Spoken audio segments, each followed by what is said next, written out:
2 weeks ago, we got our Intex above ground 16 by 32 foot pool set up. We're really enjoying it. The family loves it. It's a saltwater pool with a sand filter. A couple things I want to tell you about the setup. They say to make sure the ground is level, so we did that. Well, we thought we did that. They said to prepare, the manufacturer says 22 by 38 level ground, 22 feet by 38 feet. So we did that, we thought, but as you can see, if you're at this end, looking at the other end, that pool noodle's a little bit in the way, but there's a low end right over here. And so you can see this end right here looks like the water isn't full, but you can't fill it up because this end is low. Another thing I wanted to point out was that this side, if you can see the rail along the top there, looks nice and level. So that's good, that's nice, that's where you want it.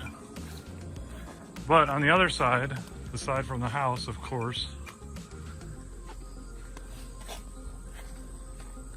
goes up and down. You can see it here pretty well. But what's that saying is that these right here, where these go, is not all level all the way across there. So make sure and level it. No matter how bad you want to set up your pool, make sure and level it before you set up your pool. They sent a ground cloth, it's like a cheap tarp. So we put that down. One of the websites I found said a really good alternative that was free. We found some old carpet that somebody was done with, and we put that down on top of the ground cloth. So that should help protect that pool for a long time, which is good. As you can see, the filter's set up here. So that's good. Filter seems to be working pretty well. First couple days we had it set up, the bottom and the side started to get slimy. We called a local pool place. They said to try to put it in boost mode for about at least 48 hours. So we did that. It seemed to clean it up. So like I said, it's only 2 weeks old, so we're still learning about that. Came with a volleyball net, which is fun. Everybody's enjoying that. It's not set up right now, just the 2 poles are. The ladder that comes with it is really not the best ladder. It works, but not the best. One thing to not be too concerned about once it's all set up is these are designed to kind of float back and forth. So at first it's like, whoa, that doesn't look right. It's actually how it's designed, so it's fine. You can see a little bit better what I was talking about, how high the water is here because this corner is low. It's right here at where it's supposed to be. That's the full line. And then over here, you can see how far off we are.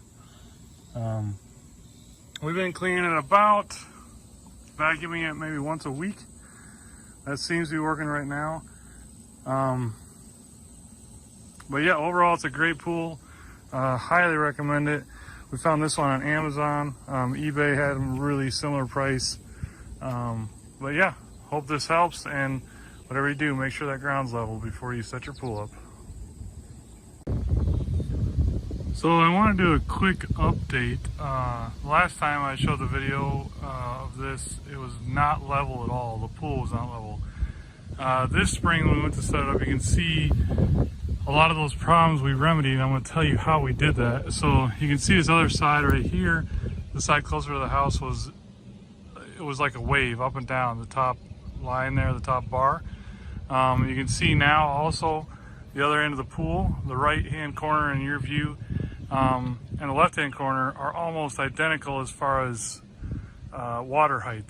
You can see the left side is still going down a little bit. I'll explain that a little bit more later.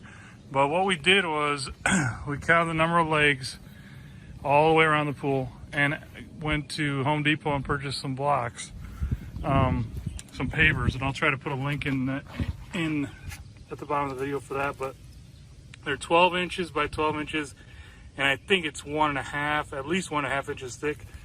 But that way we put one underneath of each of these legs. And then we leveled that all the way around. So we started here because we knew that was the high corner.